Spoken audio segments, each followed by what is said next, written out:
ओम नमः सिद्धेभ्य। नमो नमः सत्तुहितं कराय वीराय भव्याम्बुजभास्कराय अनन्तलोकाय सुरार्चिताय देवादिदेवाय नमो जिनाय देवादिदेवाय नमो जिनाय। पंच परमेष्टि भगवान की परम पूज्य आचार्य भगवंत गुरुवर विशुद्ध सागर जी मुनि महाराज की, परम पूज्य मुनि श्री सुप्रभ सागर जी महाराज की।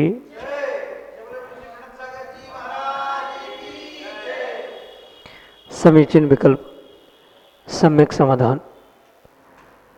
आत्म कल्याण की वह ऐसी अनूठी विधा जिसके माध्यम से हम सभी अपने मन के अनेकानेक समीचीन विकल्पों का आगम के परिप्रेक्ष्य में सम्यक समाधान प्राप्त करते हैं, और वही सम्यक समाधान हमारे मन को एक अनूठी सुख शांति की अनुभूति कराने वाला होता है। क्योंकि जब सम्यक रूप से समाधान हमें अपने प्रश्न का परम पूज्य मुनिश्री से आगम के परिप्रेक्ष्य में प्राप्त होता है, तो निश्चित ही वह हमारे मन के विकल्पों को शांत करने वाला होता है। आप भी जुड़ सकते हैं उस सम्यक समाधान से और अपना समीचीन विकल्प भेज करके परम पूज्य मुनिश्री से उसका सम्यक समाधान प्राप्त कर सकते हैं। प्रारंभ करते हैं आज का सम्यक समाधान। आज के पहले विकल्प के लिए वासिम महाराष्ट्र से संजीव नांदगांवकर महाराज श्री के चरणों में बारंबार नमोस्तु निवेदित करते हुए अपना प्रश्न रख रहे हैं कि महाराज जी, भद्रा माने क्या एवं भद्रा काल में कोई कार्य करना चाहिए या नहीं। हमारे समीचीन विकल्प का सम्यक समाधान करने की अनुकंपा करें। नमोस्तु महाराज जी, नमोस्तु। ओम नमः सिद्धम।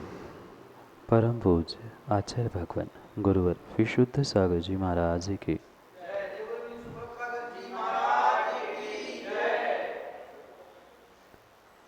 ज्योतिष में जो पंचांग कहे जाते हैं, यानी ज्योतिष के जो 5 अंग कहे जाते हैं, तिथि, वार, नक्षत्र, योग और करण, इनमें जो अंतिम करण है उस करण के निमित्त से जो विष्टिकरण होता है, ऐसे विष्टिकरण का जो काल है उस विष्टिकरण के काल को भद्रा काल कहा जाता है, जो कि सामान्य रूप से विवाह, मंडन या गृह प्रवेश, प्रतिमा स्थापना आदि आदि के मंगल कार्यों के लिए वर्जित ही स्वीकार किया जाता है। इन समय में जैसे ऑपरेशन करना या कुछ अग्नि संबंधी कार्य करना, इन कार्यों को तो फिर भी किया जा सकता है, पर शुभ कार्यों के लिए ये समय, ये काल वर्जित होता है। जैसे दिन का कुछ विशिष्ट काल होता है, जिसे राहु काल कहा जाता है, वो भी शुभ कार्यों के लिए वर्जित है। ऐसे ही कुछ करण से, यानी एक जो प्रक्रिया है पंचांग में, ज्योतिष में, उसमें एक विष्टिकरण नामक का काल आता है, जो कि भद्रा काल शुभ कार्यों के लिए वर्जित कहा जाता है। साथ में अगर आवश्यकता पड़ ही जाए तो भूलोक की भद्रा और भद्रा मुख, इस काल को छोड़ते हुए जो भद्रा पुच्छ यानी अंतिम समय उस भद्रा का रहता है, उस समय का उपयोग इन शुभ कार्यों के लिए बहुत आवश्यकता पड़ने पर किया जा सकता है। उसमें उतना दोष नहीं स्वीकार किया जाता।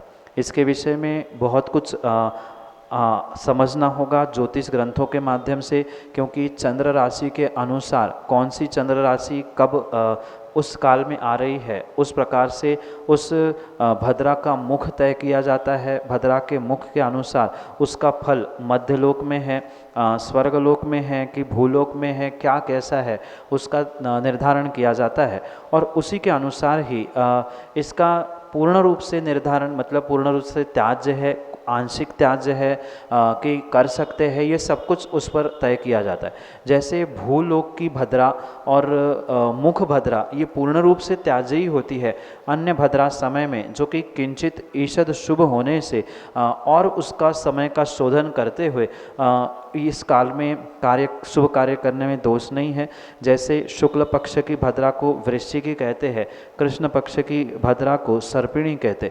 पक्षांतर से अन्य आचार्यों के पक्ष में दिन रात की भद्रा को इस प्रकार से वृश्चिकी और सर्पिणी से विभाजित किया जाता है। तो ये दोनों भी जैसे वृश्चिक और सर्प जहरीले होते हैं, ऐसी ये भद्रा जो इस काल में होती है वह जहरीली होती है।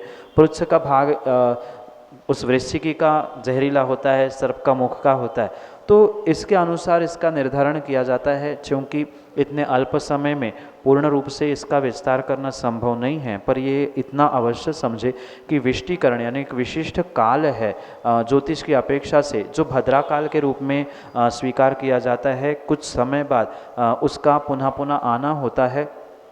तो बहुत अच्छा है कि इन समयों में बहुत अच्छा कार्य ना करे, और अगर करना ही पड़ा तो कुछ इस विषय में ज्योतिषाचार्य या कोई इसके जानकार है उनके वहाँ पहुंचकर इसका विषय का निर्णय करते हुए करे। और अगर भाव विशुद्धि है, गुरु का आशीर्वाद है और सभी बाकी मंगल है, तो आप इस पे भी आगे पार करते हुए इन दोषों को दूर करते हुए विकल्पों को छोड़कर कार्य कर रहे हैं तो कोई दोष हो नहीं सकता।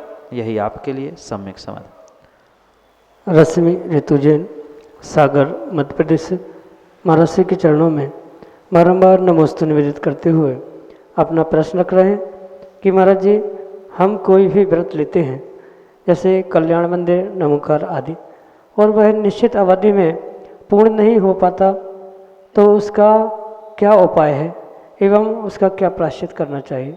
हमारे समीचीन विकल्प का सम्यक समाधान करने की अनुकंपा करें। नमोस्तु महाराज जी, नमोस्तु। बहुत अच्छी बात तो यही है कि कोई व्रत, कोई नियम अगर किसी नियत अवधि के लिए, निश्चित अवधि के लिए ग्रहण किया है तो उसे उतने अवधि में पूर्ण करना आवश्यक ही नहीं, अनिवार्य ही होता है। पर माना कि कुछ अपरिहार्य कारणों से वह समय बढ़ गया, अवधि बढ़ गई, 2 साल का नियम या 5 साल का नियम था, और किसी कारणों से चाहे शारीरिक विसंगतियाँ हो या अन्य भी कोई ऐसी परिस्थिति बने जिस कारण से उन व्रतों को, नियमों को आप पूर्ण नहीं कर पाए, तो उसके लिए प्रायश्चित लेना तो आवश्यक है। पर ये भी ध्यान रखें, जैसे कि कल भी मैंने कहा था, कि प्रायश्चित लेते समय व्यक्तिगत रूप से गुरु के पास पहुंचकर अपने दोषों की आलोचना करना आवश्यक है। किसी प्रकार से फ़ोन से यह सामाजिक सामूहिक क्रियाकलापों से प्रायश्चित ग्रहण करना उचित नहीं है। किन कारणों से वह व्रत टूटा है, सीमा की या अवधि की उल्लंघना हुई है, ये व्यक्तिगत रूप से गुरु से कहना होगा, तभी उसका कम ज़्यादा प्रायश्चित होगा। जानकर अगर व्रत तोड़ा है जो ऐसा कारण है जिसके लिए उपाय हो सकता था या उस समय आप कर सकते थे, तो उसका प्रायश्चित अधिक होगा। और कुछ वास्तव में अपरिहार्य कारण है जिससे बचना ही संभव नहीं था, तो इसके लिए कम प्रायश्चित होता है। तो ये तो व्यक्तिगत रूप से वह गुरु ही तय करते हैं जिनके सामने आप आलोचना करोगे। तो इसलिए पहली बात तो इसका प्रायश्चित करने से इसका उपाय हो जाएगा, ठीक हो जाएगा।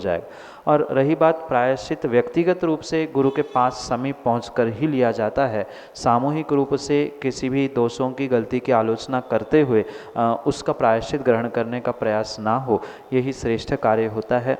और दूसरी बात ये भी है कि प्रायश्चित के साथ अगर वह बचा हुआ व्रत है, मतलब 2 साल का व्रत था और कुछ एक उपास या एकासन शेष बचे, तो आने वाले समय में उसे पूर्ण करे। व्रत अब छूट ही गया है, समय निकल गया है तो नहीं करे, ये उचित नहीं है। भले ही समय अवधि बढ़ाए और पुनः उसे पूर्ण करने का प्रयास करे, उसके लिए भी प्रायश्चित ग्रहण करे। पर पूरा होना ये बहुत आवश्यक होता है। कालावधि में होता तो उत्कृष्ट फल मिलता, पर पुनः काल बढ़ाते हुए उसका अतिक्रमण करते हुए भी आपने पूर्ण किया है तो अतिचारों के साथ पुण्य तो अवश्य लगेगा और उन अतिचारों के लिए नष्ट करने के लिए ही प्रायश्चित होता है, जो कि व्यक्तिगत रूप से गुरु के पास पहुँच के लिया जाता है। यही आपके लिए सम्यक समाधान। ऋषिनगर उज्जैन मध्य प्रदेश से ऋतु जैन महाराज श्री के चरणों में बारंबार नमोस्तु निवेदित करते हुए अपना प्रश्न कर रहे हैं कि महाराज जी, जब भी हम माला फेरते या सामयिक करते हैं तो हमारा मन इधर उधर घूमता है, तो मन को स्थिर करने का उपाय क्या है? हमारे समीचीन विकल्प का सम्यक समाधान करने की अनुकंपा करें। नमोस्तु महाराज जी, नमोस्तु। ये समस्या बहुत सारे लोगों के साथ होती है कि ऐसे मन कम भटकता है, पर जब भी माला फेरने के लिए बैठते हैं और तभी वह मन बहुत तीव्र गति से यहाँ वहाँ भटकता है, जहाँ नहीं जाना था वहाँ भी पहुँच जाता है। सामान्य रूप से ऐसा भी देखने में आता है कि जितना मन अन्य कार्यों में यानी पूजा पाठ करने में, स्वाध्याय करने में नहीं भटकता, उतना ही अधिक मन माला फेरने में भटकता है। उसके पीछे उस माला का किसी प्रकार से दोष नहीं, जाप का दोष नहीं है, अभी तो क्रिया करने वाले का यानी माला फेरने वाले का, जाप करने वाला का ही वहाँ दोष है। मन तभी चंचल होता है जब आपका शरीर, आपके वचन विशेष रूप से चंचल होते। अगर मन को कंट्रोल करना है, मन को चंचलता से बचाना है, भटकन से बचाना है, तो अपने वचनों को, अपने शरीर को, दोनों को भी पूर्ण रूप से संकुचित यानी कंट्रोल करने की आवश्यकता है। जितना वहाँ आपका विशेष कंट्रोल होगा, उतनी ही विशेषता को आप अपने माला फेरते समय मन को कंट्रोल करने में कर सकते। इसलिए सबसे पहले प्रयास ये करें कि जो मुख की गति है, कई बार ऐसा होता है मंत्र बहुत ज़ोर शोर से पढ़ा जाता है और ज़ोर से पढ़ा गया मंत्र, एक तो ऊर्जा बाहर निकल गई, साथ में मुंह की यानी वचनों की चंचलता हुई, वचनों की हुई, शरीर की हुई, तो शरीर वचन की जितनी चंचलता होगी उतनी ही मनोयोग की भी चंचलता बढ़ेगी। इसलिए पहले काय वांग मनहा, इस प्रकार से ही कम आचार भगवान ने दिया है कि पहले शरीर को, फिर वचनों को और फिर मन को कंट्रोल करने की, नियंत्रित करने की आवश्यकता। इसलिए सबसे पहले जब भी माला फेरने बैठ जाओ, प्रयास यही करें कि मौन से यानी मुख बंद करके माला फेरने का प्रयास करें। जितनी ज़ोर से आप माला या मंत्रों का उच्चारण करेंगे उतना मन भटकेगा। साथ में आंखें भी खुली रहती है, कई बार तो इधर उधर देखने में आता है कौन आ रहा कौन जा रहा है, तो उनके हाव भाव, उनके वस्त्र, उनके तरीके आदि देखकर मन नाना स्थानों में भटक जाता है। तीसरी बात, जो हाथ में जाप आदि होती है, जितनी तीव्र गति से जाप घूमेगी उतना ही मन भी चलायमान होगा, चंचल होगा। इसलिए सभी अपने इंद्रियों को, मन को, वचन को और काय को, तीनों को भी बुद्धिपूर्वक कंट्रोल करने का प्रयास करना होगा। बहुत अच्छा होता हाथ से या बिना हाथ के भी मन से ही जाप दिया जाए, क्योंकि फिर मन जाप की संख्या में भी लगेगा, साथ में जो जाप की जा रही है, मंत्र पढ़ा जा रहा है, उस मंत्रों का भी उच्चारण करते समय उनके भावों तक पहुंचने का प्रयास किया जाए। जैसे नमो अरिहंताणम है, तो वहाँ अरिहंतों को नमस्कार करते समय कुछ अरिहंतों के गुणों का स्मरण करना, उनको याद करना, इस प्रकार से यहाँ उन मंत्रों के अर्थों में मन अगर लगा रहेगा तो भी आपका कुछ अंशों में मन जो चलायमान हो रहा है, भटक रहा है, वो भी बच सकता है, कम हो सकता है। इन अनेकानेक उपायों से आपके मन के भटकन को आप कम कर सकते हैं। यही आपके लिए सम्यक समाधान। श्रीमती पुष्पा वज, फ्रीगंज उज्जैन मध्य प्रदेश से अगले समीचीन विकल्प के। ज्ञानावरणी कर्म हमें किन किन कारणों से पाप का फल देता है? ज्ञानावरणी कर्म यही एक स्वयं में पहले तो पाप रूप प्रकृति स्वीकार करनी होगी, क्योंकि प्रकृति ही कह रही है ज्ञान में जहाँ आवरण उत्पन्न होता है वही ज्ञानावरणी रूप है। जैसे जब तीव्र ज्ञानावरणी का उदय जीव प्राप्त कर लेता है, चाहे वह मंद मध्यम भी क्यों ना हो, ज्ञान पर आवरण होना यही मुख्य रूप से पाप का कार्य। और ज्ञानावरणी का उदय होने से ही जीव अपने जीवन में उस सम्यक ज्ञान को प्राप्त नहीं कर पाता। ठीक है, कहीं ना कहीं वहाँ दर्शन मोहिनी का भी हाथ होता है, क्योंकि कोई भी कर्म प्रकृति अकेली व्यक्तिगत रूप से जीव को पुण्य पाप देने के लिए कार्यकारी नहीं होती। सभी कर्मों का एक साथ रूप से ही जीव उदय प्राप्त करता है और लगभग लगभग आठों कर्मों का, 8 कर्म प्रकृतियों का कहीं ना कहीं उत्तर भेदों की अपेक्षा से वहाँ पर उदय चलता ही रहता है। इसी कारण से ये पुण्य पाप आदि की व्यवस्था बनती। पाप के विषय में और ज्ञानावरणी के विषय में इसी प्रकार से समझे कि ज्ञान प्राप्त करने की इच्छा तो है, सम्यक ज्ञान ग्रहण करने की भी इच्छा है, पर कर नहीं पा रहे हैं। बहुत पुरुषार्थ करने के बाद, बहुत पढ़ने के बाद भी याद नहीं रह पाता है, या कभी सुनने का प्रयास भी करते हैं तो सुन नहीं पाते हैं। तो ये पूर्ण रूप से ज्ञानावरणी के उदय का फल ही समझना होगा। और मात्र ज्ञानावरणी नहीं, चूँकि ज्ञानावरणी के साथ दर्शनावरणी की जोड़ी ही है। ज्ञानावरणी के लिए जो कारण कहे हैं, जैसे तत्प्रदोष, निन्नव, मात्सर्य, अंतराय, साधनोपघात, इनके माध्यम से जो ज्ञानावरणी का फल या ज्ञानावरणी का आश्रय बंध हुआ था, वही फिर आने वाले समय में फलीभूत होगा। जो भी इससे संबंधित यानी ज्ञान से संबंधित कार्य होता है, जो उसमें विशेषता प्राप्त नहीं कर पा रहा है ज्ञान की, ऐसे भी जीव देखने में आते हैं जो सुबह शाम दिन रात बहुत पढ़ाई करते, बहुत मेहनत करते, पर उनका रिजल्ट सही मायने में नहीं आता। तो वहाँ पर तीव्र ज्ञानावरणी कर्म के उदय का बोध करने की आवश्यकता है। अन्य भी बहुत सारे ऐसे कारण हैं जो पर्टिकुलर रूप मात्र ज्ञानावरणी नहीं, पर दूसरा कर्म ज्ञानावरणी के रूप से भी उदय में आता है। क्योंकि कर्मों की ये व्यवस्था आप बहुत अच्छे से जानते होंगे कि कुछ कर्म स्वमुख से भी उदय में आते हैं, कुछ परमुख से भी उदय में आते हैं। तो ऐसा भी कभी होता है पर कर्मों का उदय स्वमुख की जगह परमुख से यानी ज्ञानावरणी आदि के रूप से भी फल देने की शक्ति रखता है। तो इस कारण से भी नाना प्रकार की पाप कर्म की प्रकृतियाँ जीव उदय को प्राप्त कर सकता है। मुख्यतः यहाँ ज्ञान की होने से, ज्ञान पे आवरण होना, सम्यक ज्ञान प्राप्त नहीं होना, याद नहीं होना, आदि आदि फल उस ज्ञानावरणी से पाप रूप प्राप्त होते हैं, जो कि आपके लिए सम्यक समाधान से। नीतू जैन, फरीगंज, उज्जैन, मध्य प्रदेश से अगले समीचीन विकल्प करें। गुरुदेव के चरणों में त्रिवार नमस्तु।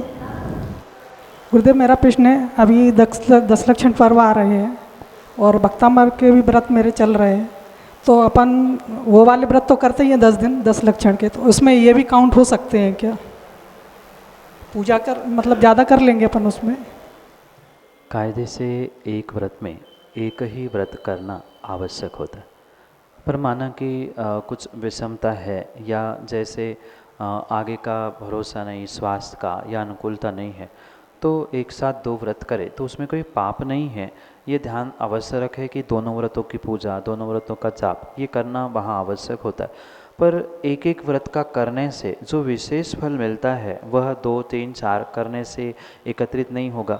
फिर तो ऐसा है, एक उपवास कर लिया, 10-12 मालाएं फेर लिए, दिन भर काम नहीं है, 4, 5, 10 पूजाएं कर ली, तो सबकी गिनती एक साथ हो जाए, तो ये कायदा नहीं है। कायदे से तो एक व्रत होने के बाद दूसरा, दूसरे के बाद तीसरा, ठीक है, पर कुछ ऐसे व्रत होते हैं जो कुछ विशेष समय पे ही आते हैं, तो ऐसे समय पे अगर आप अपने आप को रोक नहीं पाए तो कोई वहाँ नेगेटिवता नहीं है, मतलब दोष नहीं है, पाप नहीं है। पर विशेष अगर उसका फल प्राप्त करना चाहते हैं तो अलग अलग ही करने से ही उसकी विशेषता प्राप्त होती है, पर विषमता में एक साथ करने में कोई दोष, कोई पाप नहीं है। यही आपके लिए सम्यक समाधान।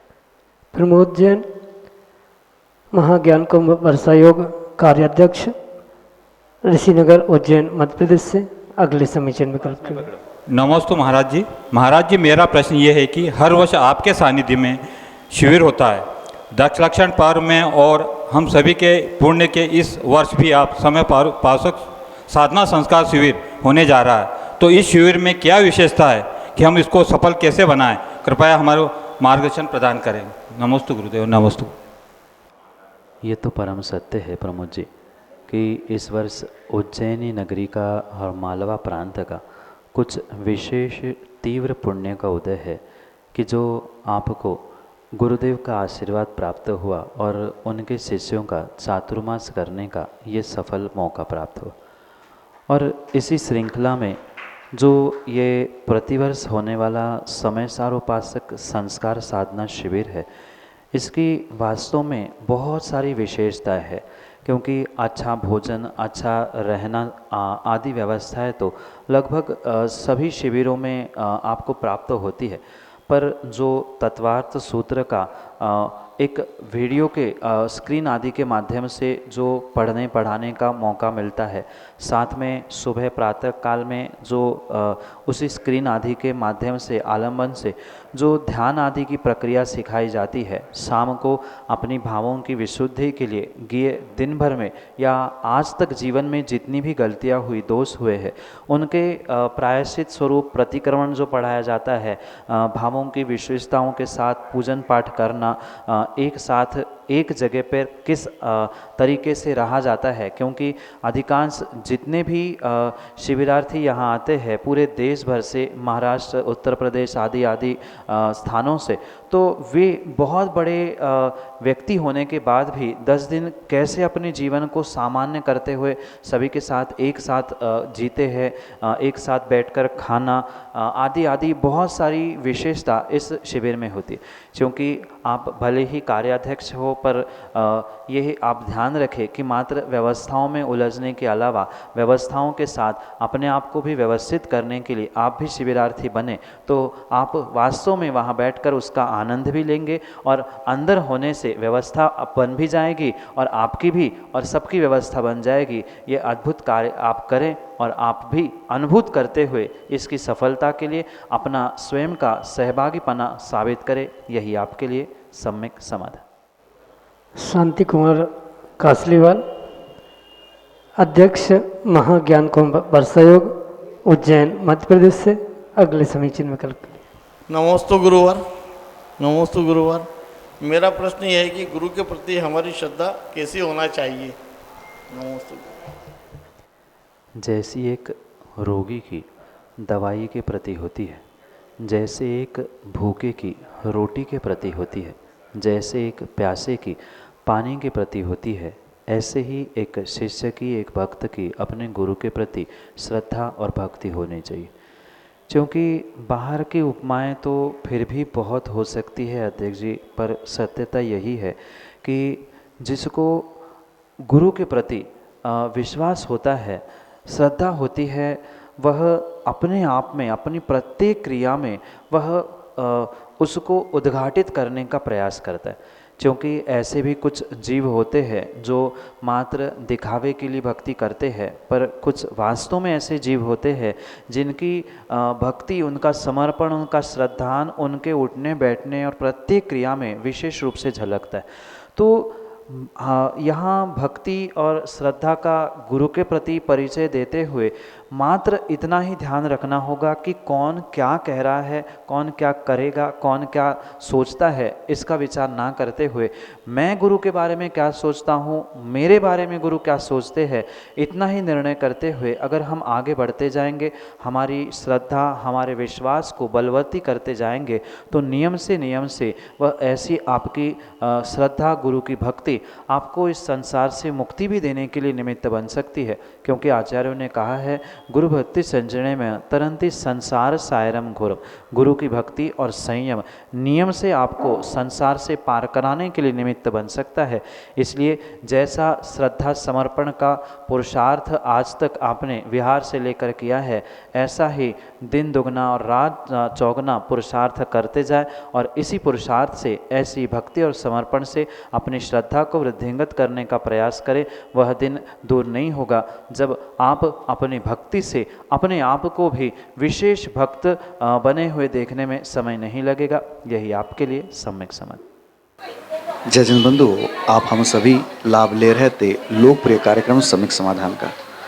प्रतिदिन यह कार्यक्रम 5:13 पे यूट्यूब चैनल सुप्रवाच के माध्यम से प्रसारित होता है। अगर आप घर बैठे ही अपने कार्यक्रम से जुड़ना चाहते हो या इस कार्यक्रम से जुड़ना चाहते हो, अपने मन के विकल्पों को समाधान प्राप्त कराना चाहते हो, सम्यक समाधान प्राप्त करना चाहते हो, तो हमारा व्हाट्सएप का नंबर 8707548811। याद रखिए 8707548811। यह व्हाट्सएप के नंबर पे आज अपने विकल्प हम तक पहुंचा सकते हो और विकल्प मुनिषी तक प्रेषित करते हुए मुनिषी के मुखारविंद से हम सभी लोग उसका सम्यक समाधान प्राप्त करेंगे।